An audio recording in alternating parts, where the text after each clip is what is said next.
Olá, amigos e seguidores do canal, bem-vindos. Aqui Vitor Machado do canal Vitor Man, Literatura Fantástica e de Terror. Bem-vindos a todos, novos e aos antigos. Aos novos eu pediria que seguissem o canal, que marcassem o sininho para receber os avisos das novas postagens. A gente faz postagens todas as quartas e sábados. Quartas-feiras são os clássicos do terror, como hoje, e aos sábados a gente segue a carreira de H.P. Lovecraft, obras relacionadas às obras originais, já narramos todas, e assim vamos seguindo. Hoje, então, vamos para a terceira postagem do grande romance O Fantasma da Ópera, a icônica obra de Gaston Leroux, uma obra lá de 1910 que todo mundo conhece, né? Através dos filmes, através do musical, através da própria obra, do próprio livro. Vocês sabem, como eu comentei lá na primeira postagem, sempre eu faço isso quando a gente narra romances, eu faço todos os comentários na primeira postagem.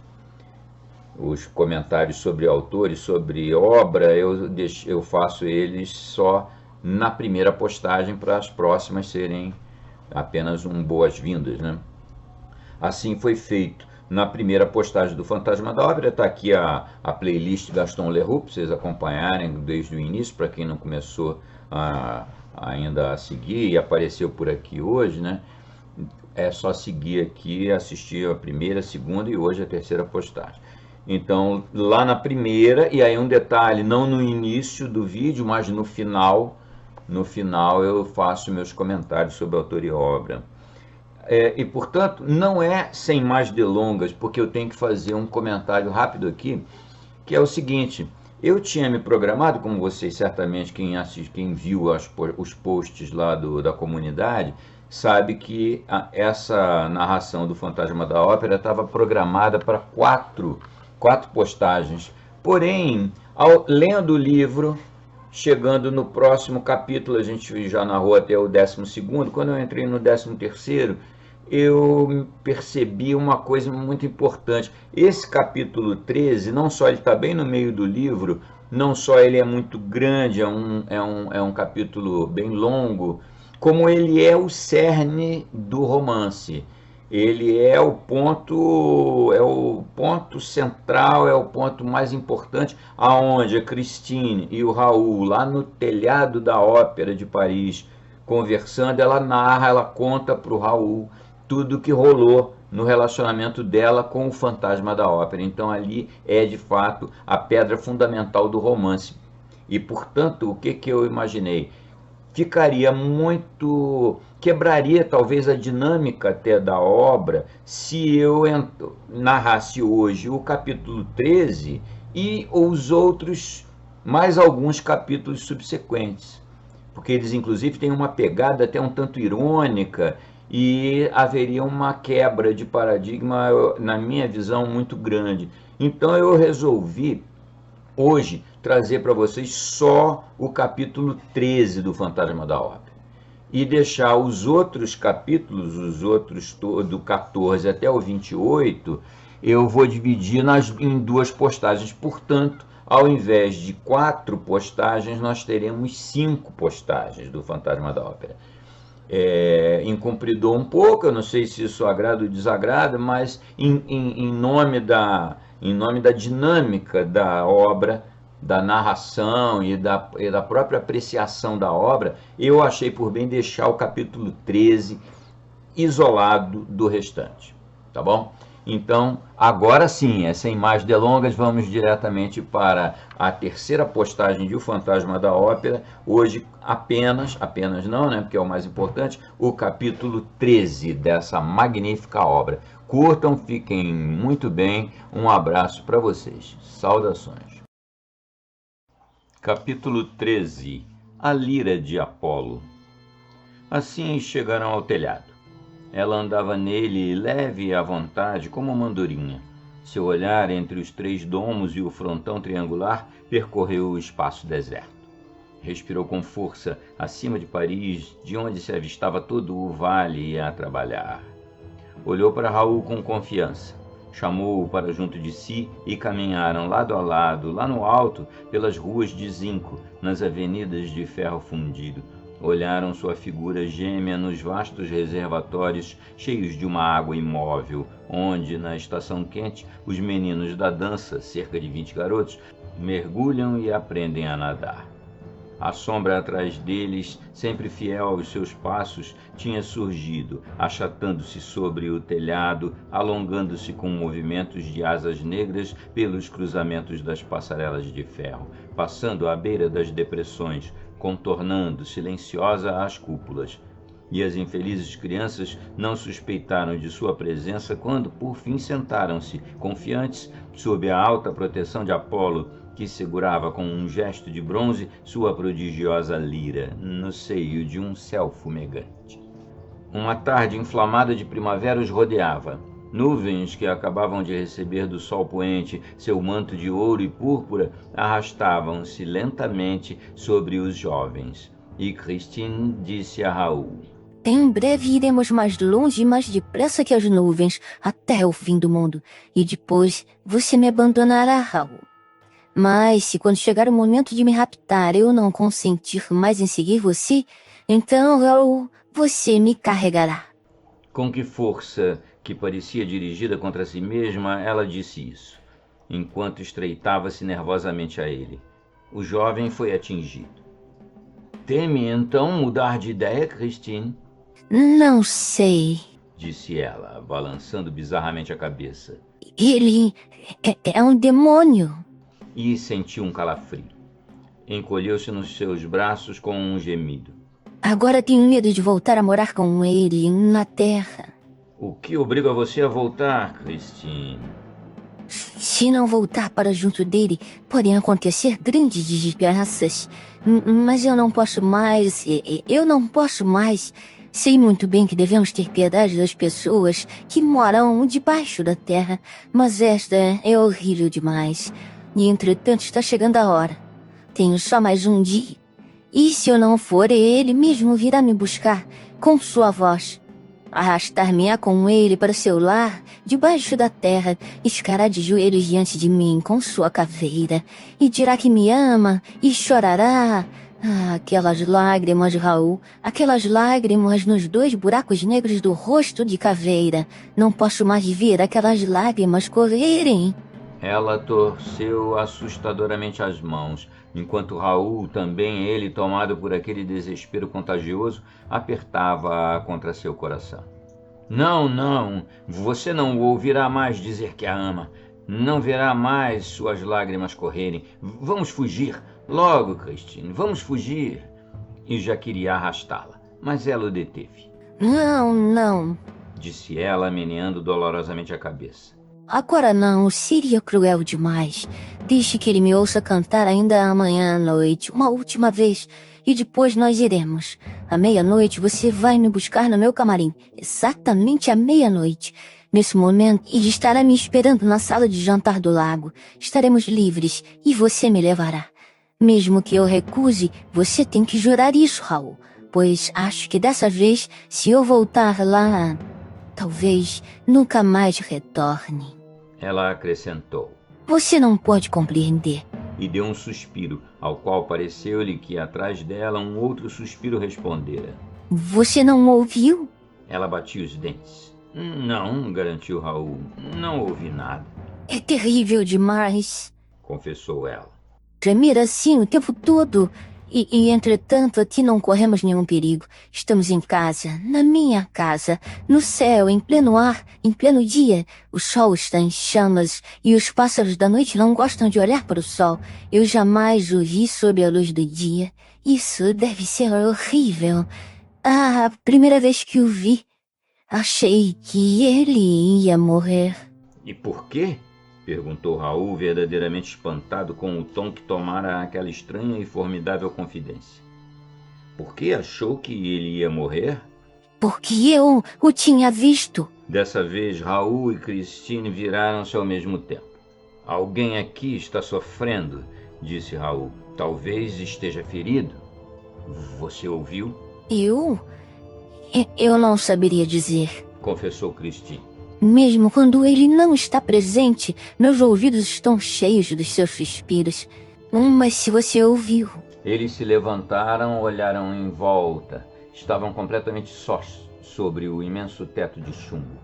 Voltaram a sentar-se. Raul perguntou: como foi que o viu pela primeira vez? Fazia 3 meses que eu o ouvia sem o ver. A primeira vez que o ouvi, achei, como você, que aquela voz adorável que se pusera de repente a cantar ao meu lado, cantava em um camarim vizinho. Saí e a procurei por toda parte, mas meu camarim fica muito isolado, Raul, como você sabe, e não consegui encontrar a voz fora do meu camarim, enquanto ela continuava fielmente nele. E não cantava somente, mas falava comigo, respondia às minhas perguntas como uma verdadeira voz humana, com a diferença de que era bela como a voz de um anjo. Como explicar um fenômeno tão extraordinário? Nunca deixei de pensar no anjo da música, que meu pobre papai prometera me enviar logo que morresse. Ouso lhe falar de uma criancice como essa, Raul, porque conheceu meu pai, e ele o amou, e você acreditou ao mesmo tempo que eu, quando era pequenina, no anjo da música, e porque tenho certeza de que não rirá nem zombará de mim. Conservei, meu amigo, a alma terna e crédula da pequena Lotte, e não seria a companhia de mamã Valerius que me tiraria isso.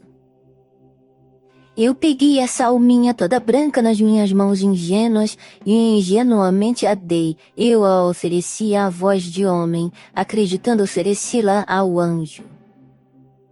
A culpa foi um pouco da minha mãe adotiva, para quem não ocultei nada do inexplicável fenômeno.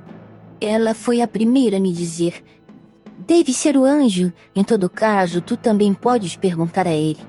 Foi o que fiz, e a voz do homem me respondeu que de fato era a voz do anjo que eu esperava e que meu pai me tinha prometido ao morrer.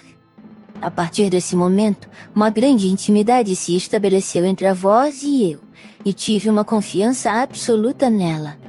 Ela me disse que tinha descido à terra para me fazer desfrutar das alegrias supremas da eterna arte, e me pediu permissão para me dar aulas de música todos os dias. Consenti com um ardor fervoroso e não faltei a nenhum dos encontros que ela marcou, desde a primeira vez no meu camarim, quando aquele lado da ópera estava totalmente deserto. Como lhe falar dessas aulas? Nem você que ouviu a voz pode fazer uma ideia delas. Evidentemente não. Não posso fazer ideia, afirmou o jovem. Como vocês faziam o acompanhamento? Com um instrumento que desconheço, que estava atrás da parede e era de uma perfeição incomparável. Além disso, meu amigo, a voz parecia saber exatamente em que ponto meu pai, quando morreu, tinha parado seu ensinamento e o método simples que ele utilizara. E assim, me lembrando, ou melhor, minha voz lembrando de todas as lições passadas e se beneficiando agora com as presentes, fiz progressos prodigiosos e tão grandes que em outras condições exigiriam anos de trabalho. Lembre-se de que sou bastante delicada, meu amigo, e que minha voz era no princípio pouco definida. As notas baixas estavam naturalmente pouco desenvolvidas, as agudas eram duras demais e as médias abafadas. Foi contra todos esses defeitos que meu pai lutou e triunfou por um tempo. Foram esses defeitos que a voz venceu definitivamente. Pouco a pouco, eu aumentava o volume dos sons em proporções que a minha fraqueza anterior não me permitia esperar. Aprendi a dar à minha respiração a maior amplitude possível. Mas, sobretudo, a voz me confiou o segredo de desenvolver os sons de peito numa voz de soprano. Por fim, ela envolveu tudo isso com o fogo sagrado da inspiração. Despertou em mim uma vida ardente, devoradora, sublime. A voz tinha virtude de, ao se fazer ouvir, elevar-me até ela. Colocava-me em uníssono com seu voo magnífico. A alma da voz habitava em minha boca e soprava nela a harmonia. Depois de algumas semanas, não me reconhecia mais quando cantava. Estava mesmo estarrecida. Tive medo por um instante que houvesse naquilo algum sortilégio, mas mamã Valerius me tranquilizou. Sabia que eu era uma menina bastante simples, dizia ela, para dar espaço para o demônio. Meus progressos permaneceram secretos entre a voz, Mamã Valerius e eu, por ordem da própria voz. Coisa curiosa, fora do camarim eu cantava com a mesma voz de sempre e ninguém percebia nada. Eu fazia tudo o que a voz queria. Ela me dizia, é preciso esperar, você verá. Vamos assombrar Paris. E eu esperei. Vivi numa espécie de sonho estático, comandado pela voz. Um dia, Raul, eu vi você numa apresentação na plateia. Minha alegria foi tão grande que nem pensei em escondê-la quando voltei ao camarim. Para minha desgraça, a voz já estava lá e viu bem pela minha aparência que havia alguma coisa nova. Ela me perguntou o que eu tinha e não vi nenhum inconveniente em lhe contar nossa doce história, nem em dissimular o lugar que você ocupa no meu coração. Então a voz se calou. Eu a chamei, mas ela não me respondeu. Supliquei, foi em vão. Tive um medo louco de que ela tivesse partido para sempre. Antes fosse isso, meu amigo. Voltei para casa naquela noite num estado desesperador. Lancei-me nos braços de Mamã Valerius, dizendo, sabe, a voz foi embora, talvez não volte nunca mais. E ela ficou tão assustada quanto eu e pediu-me explicações. Contei tudo. Ela me disse, por Deus, a voz está com ciúmes. Isso, meu amigo, me fez descobrir que eu amava você. Aqui, Christine parou um pouco, inclinou a cabeça sobre o peito de Raul e eles ficaram por um momento silenciosos, nos braços um do outro. A emoção que os tomava era tal que não viram, ou antes não sentiram se mover a alguns passos deles a sombra rastejante de duas grandes asas negras que se aproximava rente ao telhado, tão perto deles que poderia sufocá-los se caísse sobre eles. No dia seguinte, retomou Christine com um profundo suspiro. Voltei para o meu camarim pensativa. A voz estava lá. Ah, meu amigo, ela me falou com uma grande tristeza. Declarou francamente que se eu fosse dar o meu coração aqui na terra, ela, a voz, teria que retornar para o céu. E me disse isso com um tal acento de dor humana que eu deveria, desde esse dia, ter desconfiado e começado a compreender que tinha sido estranhamente vítima de um engano dos meus sentidos. Mas minha fé naquela aparição da voz, a qual tinha ligado tão intimamente o pensamento de meu pai, era ainda completa. Não temia nada tanto quanto parar de ouvi-la. Por outro lado, tinha refletido sobre o sentimento que tinha por você. Tinha medido todo o seu inútil perigo. Ignorava mesmo se você lembrava de mim. O que quer que acontecesse, a sua situação no mundo me proibia de sequer pensar em uma união honesta. Jurei à voz que você para mim não passava de um irmão, e que jamais seria outra coisa, e que meu coração estava vazio de qualquer amor terrestre. E é essa a razão, meu amigo, porque eu desviava os olhos, quando, no palco ou nos corredores, você tentava chamar minha atenção. A razão porque eu não o reconhecia, porque não o via. Enquanto isso, as horas de aula entre a voz e eu aconteciam em um divino delírio. Jamais a beleza dos sons tinha me possuído àquele ponto. E um dia a voz me disse: agora vá, Christine Daae. Tu podes levar aos homens um pouco da música dos céus. Como naquela noite, que era a noite de gala, La Carlota não foi ao teatro? Como fui chamada para substituí-la? Não sei, mas eu cantei com um arrebatamento desconhecido. Sentia-me leve, como se me tivessem dado asas. Por um momento, achei que minha alma abrasada tinha deixado o meu corpo. Ah, Christine, disse Raul, cujos olhos estavam úmidos com aquela lembrança. Naquela noite, meu coração vibrou a cada nota da sua voz. Vi as lágrimas rolando nas suas faces e chorei com você. Como podia cantar chorando? Minhas forças me abandonaram, disse Christine. Eu fechei os olhos. Quando os abri, você estava ao meu lado. Mas a voz também estava ali, Raul. Temi por você e ainda dessa vez não o quis reconhecer e comecei a rir quando me lembrou que tinha buscado minha echarpe no mar. Infelizmente, não dá para enganar a voz. Ela o reconheceu e a voz estava com ciúmes. Nos 2 dias seguintes, fez cenas atrozes. Ela me dizia: Você o ama. Se não o amasse, não fugiria dele. Seria um amigo antigo que cumprimentaste, como fez com todos os outros. Se não o amasse, não teria medo de ficar no seu camarim sozinha com ele e comigo.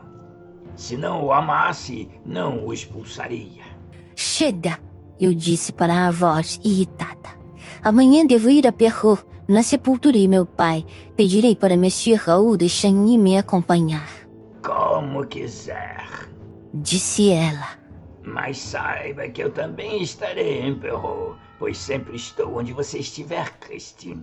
E se continuar sendo digna de mim, se não mentiu para mim, eu tocarei, soando à meia-noite junto à sepultura de seu pai, a ressurreição de Lazare, com o violino do teu pai falecido. Assim fui levada, meu amigo, a lhe escrever a carta que o levou a Perrault. Como pude ser enganada a esse ponto? Como, perante as preocupações tão pessoais da voz, não suspeitei de alguma impostura? Ah, não era mais senhora de mim mesma, era uma coisa dele.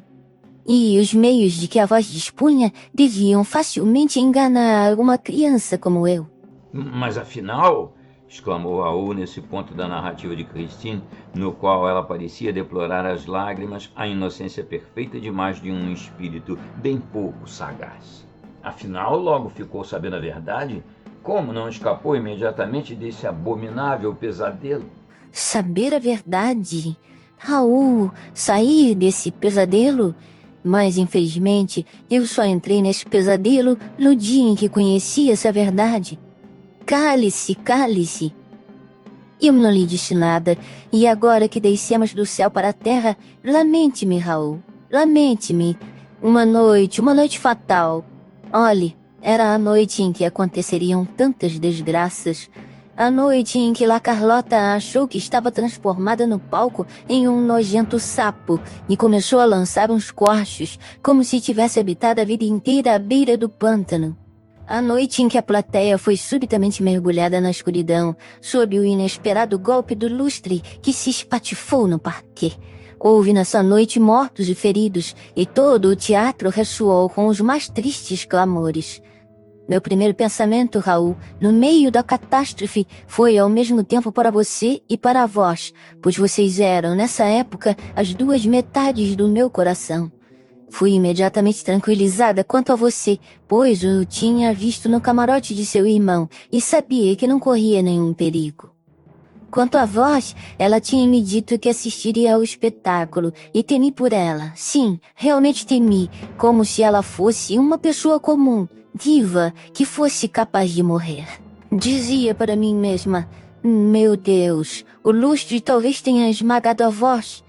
Eu estava então no palco, e tão enlouquecida que estava a ponto de correr pela plateia procurando a voz entre os mortos e feridos, quando me veio a ideia de que, se não lhe tivesse acontecido nada de mal, ela já deveria estar no meu camarim, para onde se apressaria, a fim de me tranquilizar. Fui em um só salto até o camarim. A voz não estava lá. Fechei-me no camarim e, com lágrimas nos olhos, supliquei-lhe que, se ainda estivesse viva, se manifestasse para mim. A voz não me respondeu, mas de repente ouvi um longo, um admirável gemido que conhecia muito bem. Era o pranto de Lázaro, quando a voz de Jesus começa a abrir as pálpebras e a rever a luz do dia. Eram os prantos do violino do meu pai. Reconhecia o toque de arco de Daé, o mesmo Raul, que nos deixara antes imóveis nos caminhos de Perrault, o mesmo que tinha encantado a noite do cemitério. Depois foi ainda no som do instrumento invisível e triunfante o grito de alegria da vida, e a voz, fazendo-se enfim ouvir, pôs-se a cantar a frase dominante e soberana. Vem, crê em mim. Quem crê em mim reviverá. Caminha. Quem crê em mim não conhecerá a morte. Não saberia lhe dizer a impressão que me causou aquela música, que cantava a vida eterna no momento em que ao nosso lado tantos pobres infelizes, esmagados pelo lustre fatal, entregavam a alma. Pareceu-me que ela também ordenava a mim que fosse, que me levantasse, que caminhasse até ela. Ela se afastava e eu a seguia. Vem e crê em mim. Eu cria nela, eu ia, e coisa extraordinária, meu camarim diante dos meus passos parecia se alongar.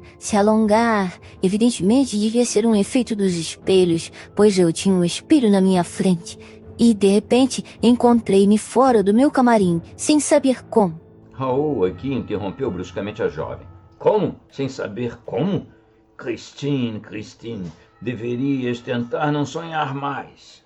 Ah, meu pobre amigo, eu não estava sonhando. Estava fora do meu camarim sem saber como. Você que me viu desaparecer do meu camarim em uma noite, meu amigo. Você talvez possa me explicar isso, mas eu não consigo. Só posso lhe dizer uma coisa, que estando diante do espelho, de repente não o vi mais na minha frente e o procurei atrás de mim. Mas não havia mais espelho, nem camarim. Estava num corredor escuro. Fiquei com medo e gritei. Estava tudo preto à minha volta. Ao longe, uma fraca luz vermelha iluminava um ângulo da parede, a esquina de um cruzamento. Somente minha voz enchia as paredes, pois o canto e os violinos tinham se calado. E de repente, na escuridão, uma mão pousou sobre a minha. Ou antes, alguma coisa feita de ossos e gelada pegou o meu punho e não me largou mais. Gritei. Um braço agarrou minha cintura e eu fui erguida. Por um instante me debati, cheia de horror. Meus dedos deslizavam pelas pedras úmidas, sem conseguirem agarrar nada. Depois não me movi mais. Achei que ia morrer de espanto. Levaram-me até a luzinha vermelha. Entramos sob aquela luz e então eu vi que estava entre as mãos de um homem envolto em um grande manto negro e que tinha uma máscara que ocultava seu rosto. Tentei um esforço supremo. Meus membros se enrijeceram, minha boca se abriu novamente para berrar o meu pavor, mas uma mão a fechou, uma mão que senti sobre os meus lábios, sobre minha carne e que cheirava à morte. Desmaiei. Quanto tempo fiquei desacordada? Não saberia dizer. Quando abri os olhos, continuávamos, o homem de preto e eu, no seio das trevas. Uma lanterna surda, posta no chão, iluminava o jato de uma fonte. A água, murmurando, saía da parede e desaparecia quase imediatamente por baixo do chão em que eu estava deitada. Minha cabeça repousava sobre um joelho do homem de manto e máscara negras, e meu silencioso companheiro refrescava minhas têmporas com um cuidado, uma atenção, uma delicadeza que me pareceram mais horríveis de suportar que a brutalidade de seu recente rapto. Suas mãos, por mais leves que fossem, não deixavam de cheirar a morte. Afastei-as, mas sem força. Perguntei num sopro: "Quem é você? Onde está a voz?" Apenas um suspiro me respondeu. Subitamente, um sopro quente passou sobre o meu rosto e, vagamente, nas trevas, ao lado da forma negra do homem, distingui uma forma branca. A forma negra me ergueu e me colocou sobre a forma branca. E logo um alegre relíncio veio atingir meus ouvidos estupefatos e murmurei: "César!" O animal estremeceu. Meu amigo, eu estava meio deitada sobre uma sela e tinha reconhecido o cavalo branco de La Prophète, que tantas vezes tinha mimado com guloseimas. Ora, numa noite tinha se espalhado o boato de que aquele animal tinha desaparecido e que fora roubado pelo fantasma da ópera. Por minha parte, eu acreditava na voz. Jamais acreditei no fantasma, e eis que agora eu me perguntava tremendo se não era prisioneira do fantasma. Chamei em meu socorro do fundo do coração a voz, pois jamais teria imaginado que a voz e o fantasma eram a mesma pessoa. Já ouviu falar do fantasma da ópera, Raul? Já, respondeu o jovem. Mas me diga, Christine, o que aconteceu quando esteve deitada sobre o cavalo branco de La Profeta? Não fiz nenhum movimento e me deixei conduzir. Pouco a pouco, um estranho torpor sucedeu ao estado de angústia e terror que me causara aquela aventura infernal. A forma negra me segurava e eu não fazia mais nada para escapar. Uma paz singular tinha se derramado em mim, e eu pensava que isso acontecera pela influência benfazeja de algum elixir. Estava em plena posse dos meus sentidos. Meus olhos se acostumavam com as trevas, que aliás se iluminavam aqui e ali com breves clarões. Julguei que estávamos em uma estreita galeria circular e imaginei que aquela galeria dava a volta em toda a ópera, que debaixo da terra é imensa. Uma vez, meu amigo, uma só vez desci a essas profundidades prodigiosas, mas me detive no terceiro nível, não ousando ir mais adiante na terra. E, no entanto, 2 andares ainda que poderiam abrigar uma cidade abriam-se sob os meus pés.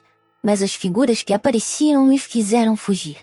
Existem ali demônios, todos de preto diante das caldeiras, que agitam pás, tridentes, atiçam braseiros, acendem fogos, ameaçam a gente se nos aproximamos, abrindo de repente a goela vermelha dos fornos. Ora, enquanto César, tranquilamente naquela noite de pesadelo, levava-no no seu dorso, percebi subitamente, longe, muito longe e muito pequenos, como por uns binóculos invertidos, uns demônios negros diante dos braseiros negros de seus fornos. Apareciam, desapareciam, reapareciam ao sabor bizarro da nossa marcha. Por fim, desapareceram completamente. A forma de homem continuava me segurando, e César caminhava sem guia com segurança. Não poderia lhe dizer, mesmo aproximadamente, quanto tempo essa viagem no meio da noite durou. Tinha somente a ideia de que estávamos dando voltas, e mais voltas. Que descíamos por uma inflexível espiral até o coração mesmo dos abismos da terra. Mas também não seria minha cabeça que girava? Mas não é o que penso. Não, estava incrivelmente lúcida. César, por um instante, levantou as narinas, aspirou a atmosfera e acelerou um pouco a marcha. Senti o ar úmido e depois César parou. A noite tinha se iluminado. Uma luz azulada nos envolvia. Olhei em volta. Estávamos à beira de um lago, cujas águas de chumbo se perdiam ao longe, na escuridão. Mas a luz azulada iluminara esse rio e vi nele um barquinho preso a uma argola de ferro num ancorador. Sem dúvida eu sabia que tudo isso existia, e a visão daquele lago e da barca sobre a terra não tinha nada de sobrenatural. Mas pense nas condições excepcionais em que cheguei àquela margem. As almas dos mortos não deveriam sentir uma inquietude maior ao chegarem ao Estige. Caronte certamente não era mais lúgubre, nem mais mudo que a forma de homem que me transportou naquela barca. O elixir não fazia mais efeito. O frescor daqueles lugares bastava para me devolver completamente a mim mesma. Mas meu torpor se desvanecia, e fiz alguns movimentos que denotavam o recomeço de meu terror. Meu sinistro companheiro deve ter percebido isso, pois, com um gesto rápido, libertou César, que se foi por entre as trevas da galeria, e ouvi suas 4 ferraduras baterem contra os degraus sonoros de uma escada. Depois o homem saltou para a barca, a qual soltou de sua amarra de ferro. Pegou os remos e remou com força e rapidez. Seus olhos, sob a máscara, não me deixavam. Eu sentia o peso de suas pupilas imóveis sobre mim. A água ao nosso redor não fazia nenhum barulho. Deslizamos naquela luz azulada de que falei e depois entramos novamente na noite e atracamos. A barca bateu contra um corpo duro e fui novamente carregada nos braços. Tinha recuperado a força para gritar. Tardei e depois, subitamente, eu me calei, atingida pela luz. Sim, uma luz ofuscante no meio da qual eu tinha sido posta. Levantei-me de um salto, estava com todas as minhas forças, no centro de um salão que me parecia enfeitado, ornado, mobiliado somente com flores, flores magníficas e estúpidas por conta das fitas de seda que as uniam em maços, como os que se vendem nas lojas das avenidas. Flores tão civilizadas quanto as que eu costumava encontrar em meu camarim depois de cada première, No centro daquela atmosfera perfumada tão parisiense, a forma negra de homem mascarada estava em pé, de braços cruzados, e falou: Fique tranquila, Christine. Você não corre nenhum perigo.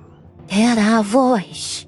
Meu furor era igual ao meu espanto. Saltei sobre a máscara e tentei arrancá-la para conhecer a face da voz. A forma de homem então me disse: Você não corre nenhum perigo, desde que não toque na máscara. E segurando-me suavemente os pulsos, fez-me sentar. Depois ajoelhou-se diante de mim e não disse mais nada. A humildade desse gesto me devolveu alguma coragem. A luz, definindo tudo que estava à minha volta, me trouxe de volta à realidade da vida. Por mais extraordinária que parecesse, a aventura cercava-se agora de coisas mortais que eu podia ver e tocar. As tapeçarias daquelas paredes, móveis, tochas, vasos e até as flores, que eu quase podia dizer de onde vinham em seus cestinhos dourados, e quanto tinham custado, encerravam fatalmente minha imaginação nos limites de uma sala tão banal quanto tantas outras, que tinham pelo menos a desculpa de não estarem situadas nos subterrâneos da ópera. Sem dúvida eu estava lidando com algum terrível excêntrico que misteriosamente tinha se alojado nos porões. Como outros, por necessidade e com a muda cumplicidade da administração, tinham encontrado um abrigo definitivo nos subterrâneos dessa torre de Babel moderna, onde se faziam intrigas, cantava-se em todas as línguas, onde se amava em todos os dialetos. E então a voz que eu reconhecera embaixo da máscara, que não a conseguira me ocultar, era o que estava ajoelhado diante de mim. Um homem. Eu não pensava mais na horrível situação em que me encontrava. Não perguntava mais o que poderia ser de mim e qual era o objetivo escuro e friamente tirânico que me conduzira para o salão como se encerra um prisioneiro num cárcere, uma escrava num harém. Não, não, não, dizia para mim mesmo. A voz é isto, um homem, e me pus a chorar.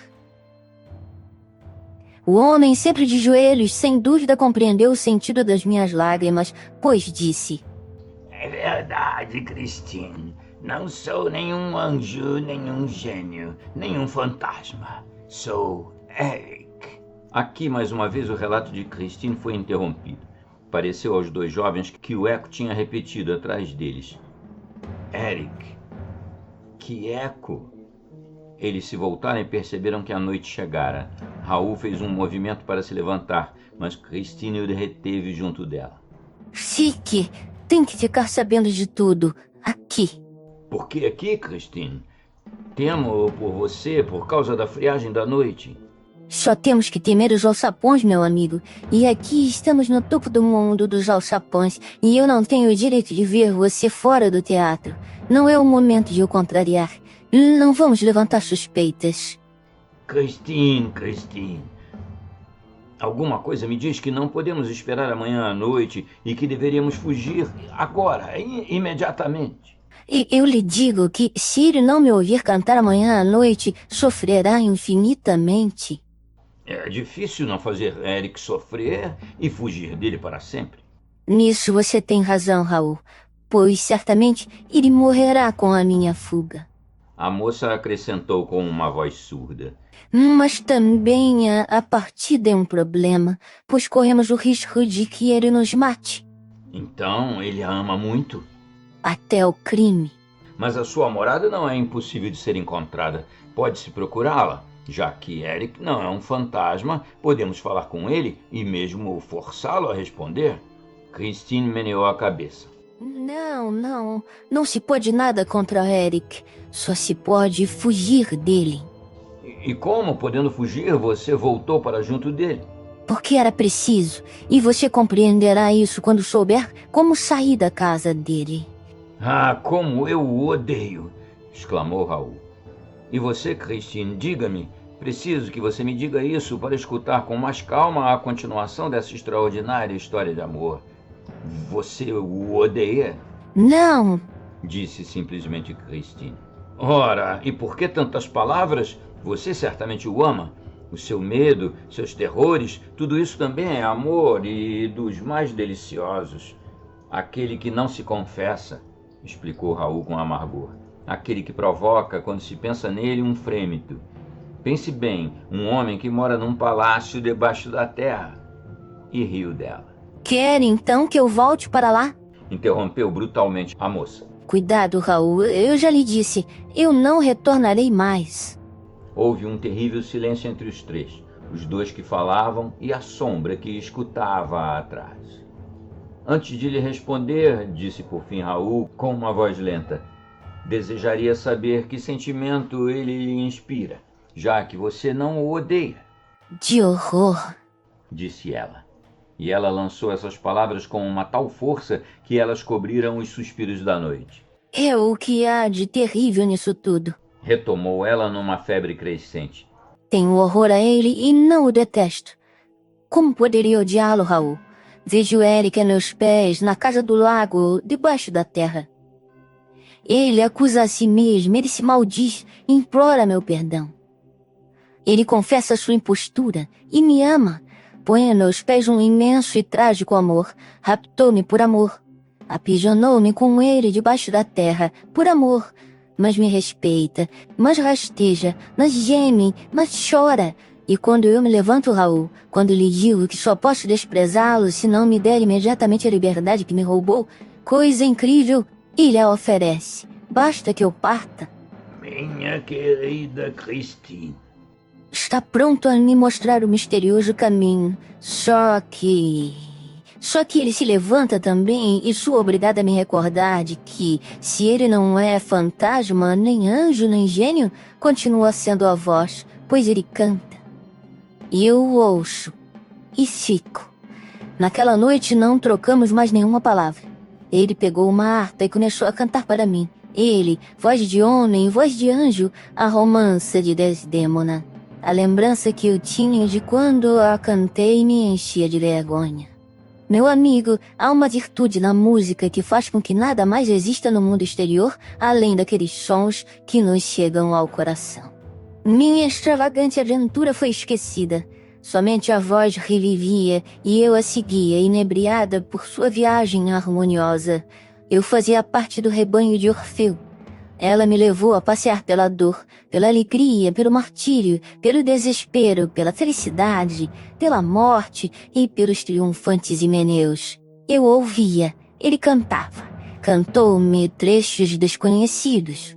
E me fez ouvir uma música nova que me causou uma estranha impressão de doçura, de langor, de repouso. Uma música que, depois de ter elevado minha alma, acalmou-a pouco a pouco e conduziu-a até as portas do sonho. Adormeci. Quando despertei, estava sozinha, numa espreguiçadeira em um quartinho muito simples, guarnecido por uma cama banal de mogno, paredes cobertas de toalhas de juí e iluminado por uma lâmpada posta sobre o mármore de uma velha cômoda Louis Tilita. Que novo cenário era aquele? Passei a mão pela testa, como para expulsar um sonho mau. Aí não levei muito tempo para perceber que não estava sonhando. Era uma prisioneira e só podia sair daquele quarto para entrar num banheiro dos mais confortáveis. Água quente e fria à vontade. Voltando para o meu quarto, notei sobre a cômoda um bilhete em tinta vermelha que me informou completamente de minha triste situação. E que, se isso ainda fosse necessário, tirou todas as minhas dúvidas sobre a realidade dos acontecimentos. Minha querida Christine. Dizia o papel. Fique completamente tranquila quanto ao seu destino. Você não tem no mundo um amigo melhor, nem mais respeitoso do que eu. Está sozinha nesse momento, nessa morada que lhe pertence. Saio para correr até as lojas e lhe trazer toda a roupa que possa precisar. Decididamente, exclamei, caí nas mãos de um louco. O que vai ser de mim? E quanto tempo esse miserável pretende me deixar fechada em sua prisão subterrânea? Corri em meu pequeno apartamento como uma insensata, procurando uma saída que não encontrei. Acusava-me amargamente de minha estúpida superstição e senti um prazer terrível em recriminar a perfeita inocência com que tinha acolhido, através das paredes, a voz do gênio da música. Quando se é tão tola, é de se esperar as mais inauditas catástrofes, e ela merece todas elas. Tive vontade de bater em mim mesma e me pus a rir e a chorar por mim ao mesmo tempo. Foi neste estado que Eric me encontrou. Depois de ter dado 3 pancadinhas secas na parede, ele entrou tranquilamente por uma porta que eu não conseguira encontrar e que deixou aberta. Trazia várias caixas e pacotes e depositou-os sem pressa sobre minha cama, enquanto eu o cobria de ultrajes e o intimava a retirar a máscara, se tinha a pretensão de dissimular com ela um rosto de um homem decente. Ele me respondeu com grande serenidade. Jamais verás o rosto de Eric. E me censurou por eu não ter feito ainda minha toalete àquela hora do dia. Dignou-se a me informar que eram 2 horas da tarde. Dava-me meia hora para fazer a toalete. Dizendo isso, teve o cuidado de dar corda no meu relógio e acertá-lo. Depois disso, convidou-me para passear na sala de jantar, onde um excelente almoço, anunciou ele, nos esperava. Eu estava com muita fome, bati-lhe a porta na cara e entrei no banheiro. Tomei um banho, depois de ter posto perto de mim uma magnífica tesoura, com a qual estava decidida a me matar, se Eric, depois de se ter comportado como um louco, deixasse de se comportar como um homem decente. O frescor da água me fez muito bem, e quando reapareci diante de Eric, tinha tomado a sábia resolução de não o ferir nem irritar em nada, de adulá-lo se preciso para obter minha liberdade. Foi ele quem falou primeiro sobre seus projetos para mim e os revelou para me tranquilizar, disse ele. Tinha muito prazer em minha companhia para privar-se dela imediatamente, como tinha consentido por um momento na véspera, diante da expressão indignada do meu pavor. Eu deveria compreender agora que não tinha por que ficar assustado ao vê-lo ao meu lado. Ele me amava, mas não me diria isso enquanto eu não o permitisse, e o resto do tempo passaria fazendo música. O que entende por o resto do tempo? Perguntei. Respondeu-me ele com firmeza. 5 dias. E depois estarei livre? Estarás livre, Christine, porque depois desses 5 dias terás aprendido a não me temer, e então voltará para ver, de tempos em tempos, o pobre Eric. O tom em que pronunciou essas últimas palavras comoveu-me profundamente. Pareceu-me descobrir nele um desespero tão real, tão patético, que ergui para a máscara uma face enternecida. Não podia ver os olhos por trás da máscara, e isso não cooperava para diminuir o estranho sentimento de mal-estar que sentia ao interrogar aquele misterioso quadrado de seda preta. Mas sob o tecido, na extremidade da barba da máscara, surgiram 1, 2, 3, 4 lágrimas. Silenciosamente, ele me apontou um lugar à sua frente, numa mesinha que ocupava o centro da peça em que, na véspera, ele tocara a harpa para mim, e eu me sentei bastante perturbada. Mas comi com apetite algumas lagostas, uma asa de frango regada com um pouco de vinho Tokai, que ele próprio trouxe, como me disse, das adegas de Königsberg, frequentadas outrora por Falstaff.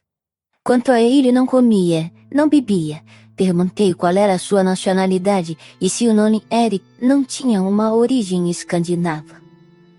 Respondeu-me que não tinha nem nome nem pátria e que ia escolher o nome Eric ao acaso. Perguntei-lhe por que, se me amava, não encontrara outro meio de me fazer saber disso, senão me arrastando com ele e me prendendo debaixo da terra. É muito difícil, eu disse, fazer alguém nos amar dentro de um túmulo. A gente tem... Respondeu-me num tom singular. Os encontros que pode... Depois levantou-se e estendeu-me os dedos, pois queria, disse ele, fazia-me as honras de seu apartamento. Mas eu retirei rapidamente a mão da sua, dando um grito. O que eu tinha tocado era úmido e ossudo, e me lembrei que suas mãos cheiravam a morte. Ah, perdão. Gemeu ele, e abriu uma porta à minha frente. Eis o meu quarto. Disse. Ele é muito interessante de visitar. se quiser vê-lo. Não hesitei. Seus modos, suas palavras, toda a sua figura me diziam que tivesse confiança. Além disso, sentia que não precisava ter medo. Entrei. Pareceu-me que penetrava numa câmara mortuária.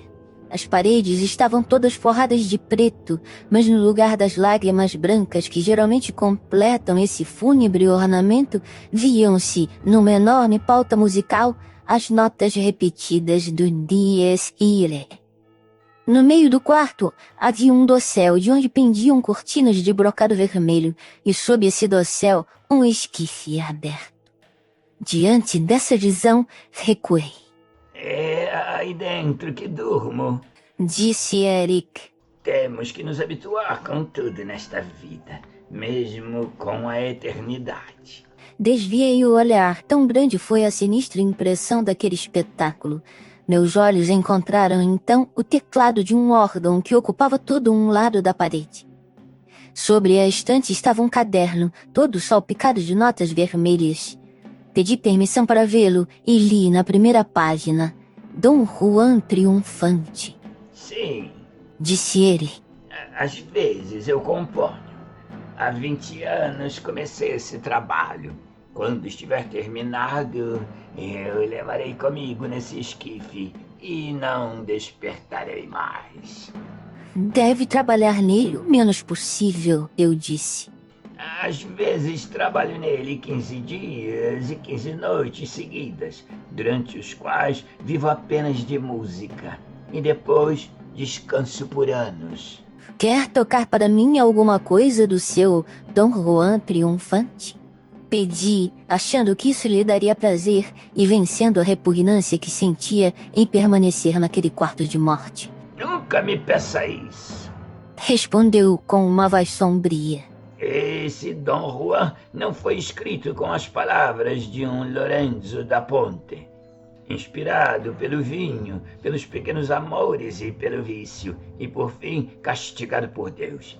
Posso tocar um Mozart, se quiser, que fará correr suas belas lágrimas e lhe inspirará virtuosas reflexões. Mas meu Dom Juan arde, Christine, e entretanto não fui fulminado pelo fogo do céu.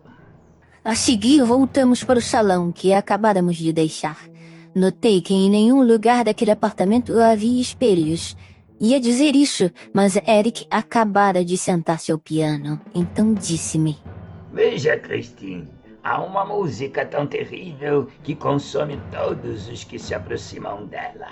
Você não chegou ainda a essa música, felizmente, pois perderia então as suas belas cores e ninguém mais a reconheceria quando voltasses a Paris. Cantemos ópera, Christine Daae. Ele me disse: cantemos ópera, Christine Daae, como se me insultasse. Mas não tive tempo para ponderar sobre o sentido que tinha dado a tais palavras. Começamos imediatamente o dueto de Otelo, e a catástrofe já estava sobre nossas cabeças. Dessa vez tinha-me deixado o papel de Desdémona, que cantei com um desespero e um pavor reais, os quais jamais alcançara até aquele dia.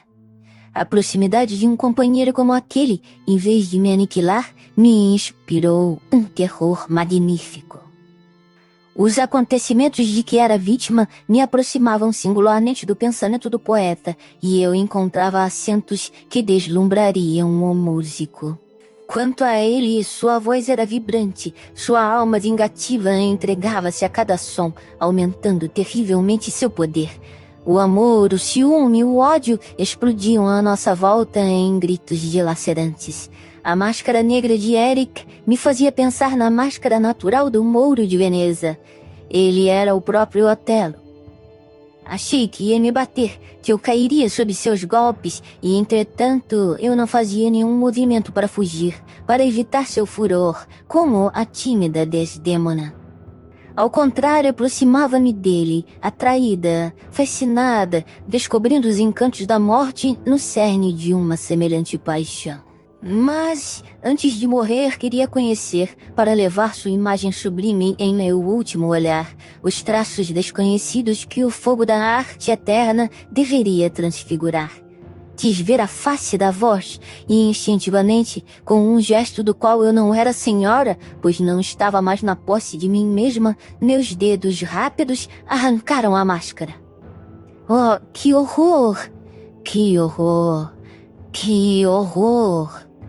Christine parou diante dessa visão que ela parecia ainda afastar com as mãos trêmulas, enquanto os ecos da noite, como antes tinham repetido o nome de Eric, repetiram 3 vezes o clamor. Que horror! Que horror! Que horror! Raul e Christine, mais estreitamente unidos ainda pelo terror do relato, ergueram os olhos para as estrelas que brilhavam no céu, tranquilo e puro. Raul então diz: é estranho, Christine, como essa noite tão doce e tão calma está cheia de gemidos. É como se ela se lamentasse junto a nós. Ela respondeu-lhe: Agora que conhecerás o segredo, os seus ouvidos, como os meus, ficarão cheios de lamentações. Ela aprisiona as mãos protetoras de Raul nas suas e, sacudida por um longo frêmito, continua.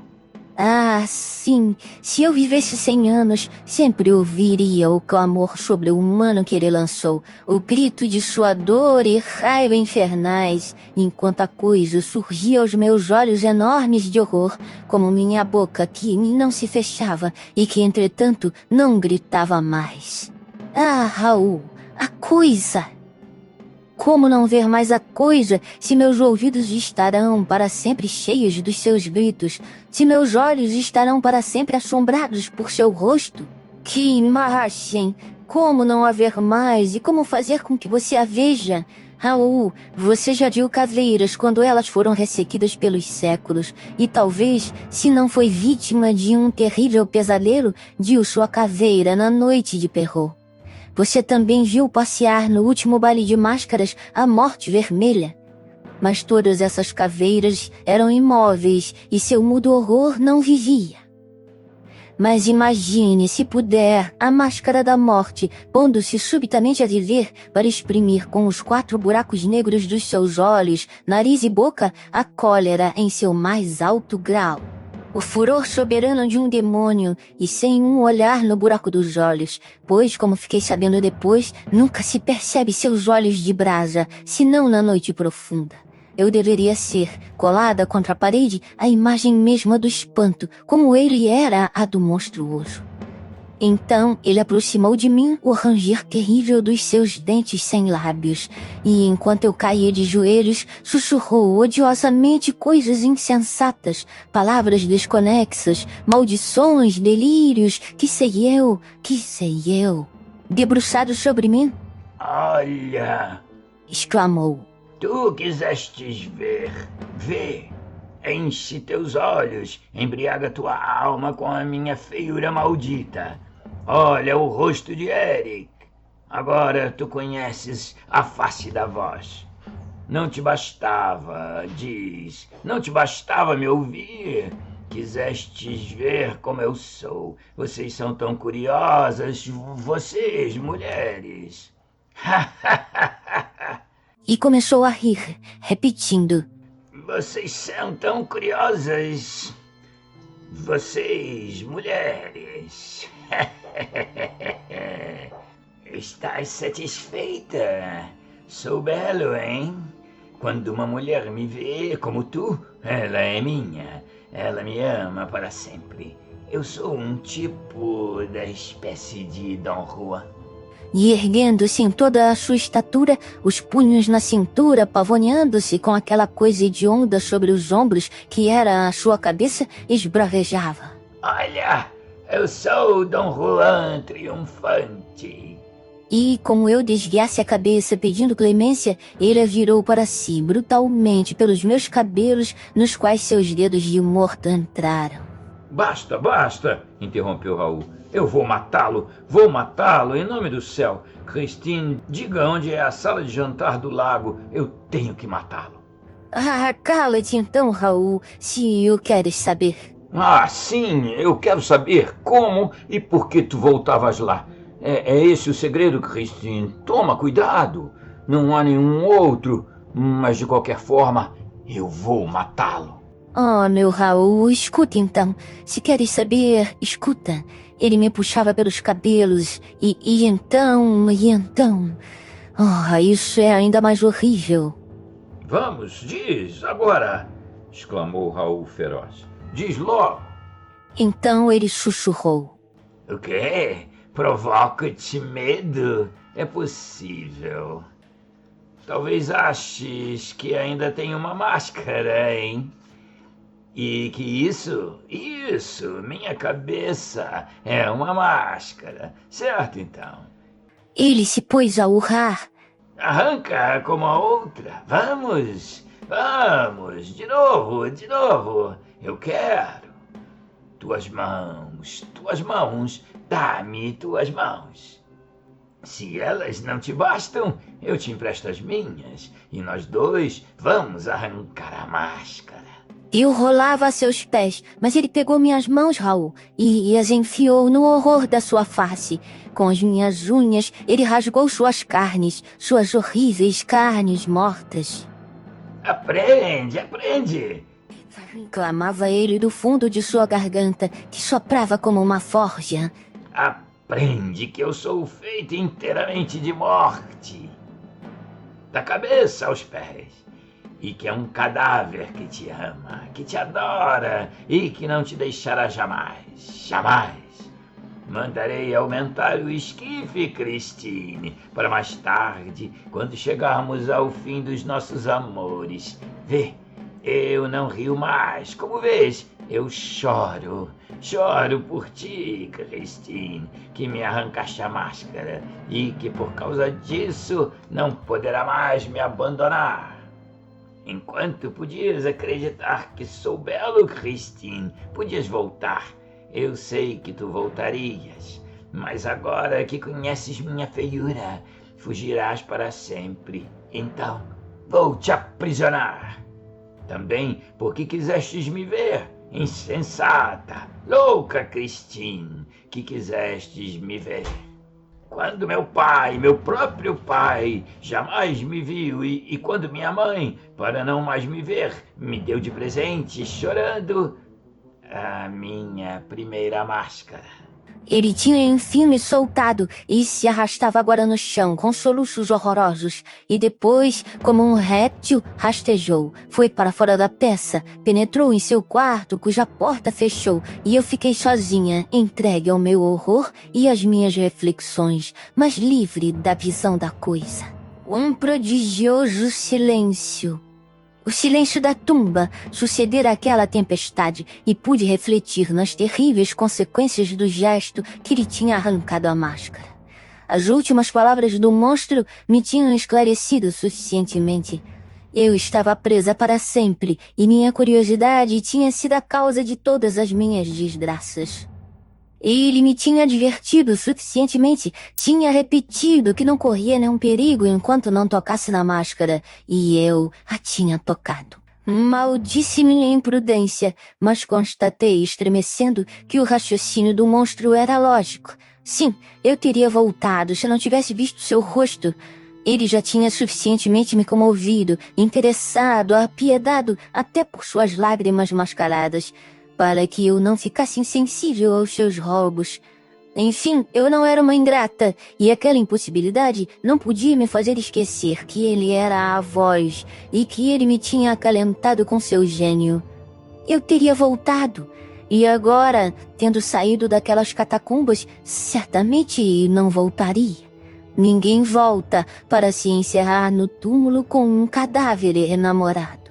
Por certas maneiras insanas com que, durante a cena, ele me olhava, ou melhor, aproximava de mim os 2 buracos negros do seu olhar invisível, pude medir a selvageria de sua paixão. Para não me ter tomado em seus braços, quando eu não podia lhe oferecer nenhuma resistência, esse monstro deveria ser metade anjo. E talvez, afinal de contas, ele o era um pouco, o anjo da música. E talvez ele o fosse inteiramente, se Deus o tivesse vestido de beleza, em vez de o trajar de podridão. Já perturbada pelo pensamento da sorte que me era reservada, vivendo o terror de ver a porta do quarto do esquife se abrir novamente e de rever a figura do monstro sem máscara, tinha me enfurnado no meu apartamento e me armado com a tesoura que poderia pôr um termo ao meu terrível destino, quando os sons do órgão se fizeram ouvir. Foi então, meu amigo, que comecei a compreender as palavras de Eric sobre o que ele chamava, com um desprezo que me tinha espantado, de música de ópera. O que eu ouvia não tinha nada a ver com o que me tinha encantado até aquele dia. Seu Dom Juan triunfante, pois eu não tinha dúvida de que ele tinha se precipitado sob sua obra-prima para esquecer o horror naquele minuto. Seu Dom Juan triunfante me pareceu primeiro um longo, tenebroso e magnífico lamento em que o pobre Eric pusera toda a sua maldita miséria. Eu revia o caderno de notas vermelhas e imaginava facilmente que aquela música tinha sido escrita com sangue. Ela me fazia passear por todos os detalhes do martírio, fazia-me entrar em todos os cantos do abismo habitado pelo homem feio. Mostrava-me Eric batendo atrozmente sua pobre cabeça hedionda nas paredes fúnebres daquele inferno, e fugindo para ali para não os espantar dos olhares dos homens. Eu assistia aniquilada, ofegante, apiedada e vencida pela eclosão daqueles acordes gigantescos nos quais a dor era divinizada, e depois os sons que subiam do abismo e se agrupavam subitamente em um voo prodigioso e ameaçador. A sua trupe rodopiante pareceu escalar o céu, como a águia sobe para o sol. E aquela sinfonia triunfal pareceu incendiar o mundo de tal maneira que compreendi que estava enfim terminada, e que a feiura, levada sob as asas do amor, tinha ousado olhar face a face a beleza. Eu estava como que embriagada. A porta que me separava de Eric cedeu sob meus esforços. Ele tinha se levantado ao me ouvir, mas não ousou voltar-se para mim. "Eric", exclamei, "mostre-me seu rosto sem terror. Eu juro que você é o mais doloroso e o mais sublime dos homens. E se Christine estremecer agora ao olhar para você, é porque pensará no esplendor do seu gênio." Então Eric se voltou, pois acreditou em mim, e eu também. Ai de mim, tinha fé em mim mesma. Ergueu para o destino suas mãos enlouquecidas e caiu a meus pés com palavras de amor. Com palavras de amor na sua boca de morto. E a música tinha parado. Ele beijava a barra do meu vestido. Não viu, portanto, que eu fechava os olhos. O que lhe dizer ainda, meu querido amigo? Conheces agora o drama. Durante 15 dias ele se repetiu. 15 dias durante os quais eu menti para ele. Minha mentira foi tão horrenda quanto o monstro que a inspirava, e a esse preço consegui minha liberdade. Queimei sua máscara. Representei tão bem que mesmo quando ele não cantava mais, ousava mendigar meu olhar, como um cão tímido que roda em volta de seu dono. Ele ficava assim, em volta de mim, como um escravo fiel, e me cumulava de 1000 cuidados. Pouco a pouco eu lhe inspirei uma tal confiança que ousou me levar a passeio nas margens do lago e me conduzir de barco sobre suas águas de chumbo. Nos últimos dias do meu cativeiro, ele me fazia, à noite, passar pelas grades que fecham os subterrâneos do lado da Rio Escriba. Ali, uma carruagem nos esperava e nos levava para a solidão do bosque. A noite em que encontramos você quase foi trágica para mim, pois ele tem um ciúme doentio de você, que combati contando-lhe da sua partida próxima. Enfim, depois de 15 dias desse abominável cativeiro, em que sucessivamente arredi de piedade, de entusiasmo, de desespero e de horror, acreditou em mim quando eu lhe disse: "Eu voltarei." "E você voltou, Christine?" "Christine", gemeu Raul. É verdade, meu amigo, e devo dizer que não foram as terríveis ameaças que acompanharam minha libertação que me ajudaram a manter minha palavra, mas o soluço dilacerante que ele deu na saída de seu túmulo. Sim, aquele soluço repetiu Christine, sacudindo dolorosamente a cabeça. me encadeou ao infeliz mais do que eu mesmo supus no momento do adeus. Pobre Eric. Pobre Eric. Christine, disse Raul, levantando-se. Você diz que me ama, mas só se passaram poucas horas desde que recuperou sua liberdade e você já retornava para junto de Eric. Lembre-se do baile de máscaras. As coisas estavam combinadas assim. Lembre-se também de que essas poucas horas eu passei com você, Raul, para o nosso grande perigo. Porém, nessas poucas horas, duvidei do seu amor. E ainda duvida, Raul? Saiba então que cada uma de minhas viagens até Eric aumentou meu horror por ele, pois cada uma dessas viagens, em vez de acalmá-lo como eu esperava, deixou-o mais louco de amor. E eu tenho medo. Tenho muito medo. Você tem medo, mas me ama? Se Eric fosse bonito, você me amaria, Christine? Infeliz, por que tentar o destino? Por que perguntar coisas que eu escondo no fundo da minha consciência como se esconde o pecado? Ela levantou-se por sua vez e envolveu a cabeça do jovem com seus belos braços trêmulos e lhe disse: Ah, meu noivo de um dia, se eu não o amasse, não lhe daria os meus lábios. Pela primeira e última vez, tome-os. Ele os tomou, mas a noite que os rodeava dilacerou-se de tal maneira que eles fugiram como a aproximação de uma tempestade, e seus olhos, nos quais habitava o terror de Eric, mostraram-lhes antes que desaparecessem na floresta de cumeeiras, bem lá em cima, sobre eles, um imenso pássaro noturno que os observava com seus olhos em brasa e que parecia estar agarrado às cordas da lira de Apolo.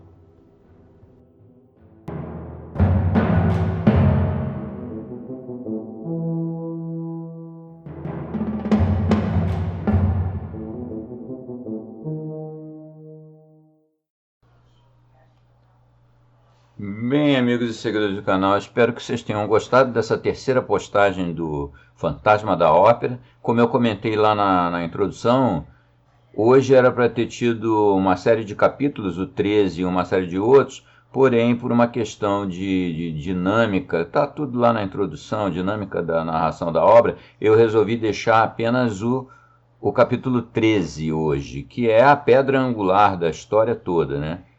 Então, a partir daí, portanto, nosso plano de postagem vai se expandir de 4 para 5 partes. Então, hoje nós tivemos a terceira com apenas o capítulo 13, o capítulo mais importante, e nas próximas 2 quartas-feiras nós vamos então fazer as postagens finais do romance O Fantasma da Ópera, que eu espero que vocês estejam gostando bastante, tanto quanto eu estou gostando de narrar. Então é isso aí, um abraço para todo mundo, saudações, obrigado pela presença e até sábado, sábado Lovecraft.